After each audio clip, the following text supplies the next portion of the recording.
Assalamualaikum warahmatullahi wabarakatuh. Perkenalkan, nama saya Zulfa Zuhairah dengan NIM C1C021175, yang mana pada kesempatan ini saya akan menjelaskan materi yang berjudul Akad Salam. Pengertian akad salam. Salam berasal dari kata as-salaf yang artinya pendahuluan karena pemesan barang menyerahkan uangnya di muka. Nah, para ulama fikih menamainya sebagai al-muhawi'ij atau barang-barang mendesak, karena ia sejenis jual beli yang dilakukan mendesak walaupun barang yang diperjualkan tidak ada di tempat. Salam dapat didefinisikan sebagai akad jual beli barang pesanan atau muslam fi'ih dengan pengiriman di kemudian hari oleh penjual, yaitu muslam ilaihi, dan pelunasannya dilakukan oleh pembeli, yaitu al-muslam, pada saat akad disepakati sesuai dengan syarat-syarat tertentu. Nah, alat pembayaran modal salam dapat berupa uang tunai, barang, atau manfaat, tetapi tidak boleh berupa pembebanan utang penjual atau penyerahan piutang pembeli dari pihak lain. Oleh karena tujuan dari penyerahan modal usaha salam adalah sebagai modal kerja, sehingga dapat digunakan oleh penjual untuk menghasilkan barang sehingga dapat memenuhi pesanan. Kemudian jenis akad salam.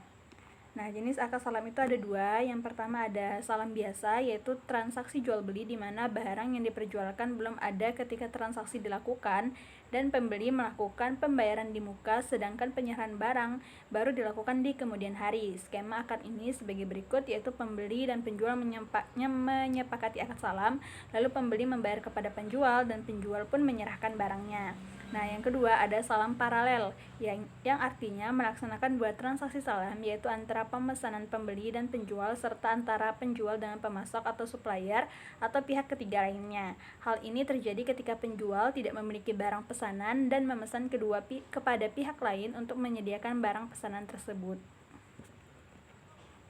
Lalu sumber hukum salam itu ada dua. Yang pertama ada dari Al-Quran, sebagaimana di dalam Quran surah Al-Baqarah ayat 282, Allah berfirman yang artinya, "Hai orang-orang yang beriman, apabila kamu bermuamalah tidak secara tunai untuk waktu yang ditentukan, hendaknya kamu menuliskannya dengan benar."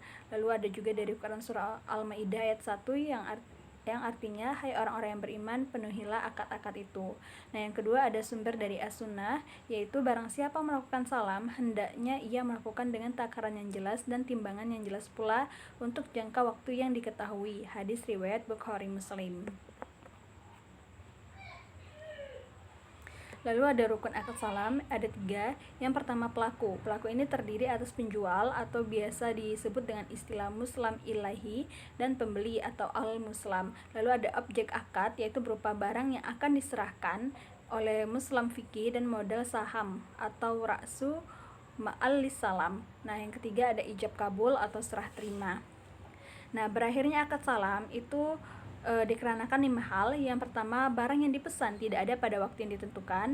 Yang kedua, barang yang dikirim cacat atau tidak sesuai dengan yang disepakati dalam akad. Yang ketiga, barang yang dikirim kualitasnya lebih rendah dan pembeli memilih untuk menolak atau membatalkan akad.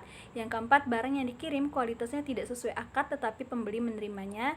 Dan yang kelima, barang diterima. Lalu perlakuan PSAK 103. Yang pertama ada akuntansi untuk pembeli. Nah, piutang salam diakui pada saat modal usaha salam dibayarkan atau dialihkan kepada penjual. Pembeli menyediakan modal usaha salam yang diberikan sebagai piutang salam. Nah, denda yang diterima oleh pembeli diakui sebagai bagian dana kebajikan. Pembeli dalam transaksi salam mengungkapkan A. besarnya modal usaha salam, baik yang dibiayai sendiri maupun yang dibiayai secara bersama-sama dengan pihak lain. Yang kedua ada jenis dan kuantitas barang pesanan, dan yang terakhir ada pengungkapan lain sesuai dengan PSAK 101, yaitu penyajian laporan keuangan syariah. Nah, perlakuan PSAK 103 untuk penjual, yaitu kewajiban salam diakui pada saat penjual menerima modal usaha salam sebesar modal usaha salam yang diterima. Kewajiban salam dihentikan pengakuannya pada saat penyerahan barang kepada pembeli. Penjual menyajikan modal usaha salam yang diterima sebagai kewajiban salam. Nah, penjual dalam transaksi salam mengungkapkan A. piutang salam kepada produsen dalam salam paralel yang memiliki hubungan istimewa. Yang B. jenis dan kuantitas barang pesanan. Dan yang C. pengungkapan lain sesuai PSAK 101 penyajian laporan keuangan syariah. Nah, mungkin itu saja yang dapat saya sampaikan. Lebih dan kurangnya saya mohon maaf. Sekian dan terima kasih. Wassalamualaikum warahmatullahi wabarakatuh.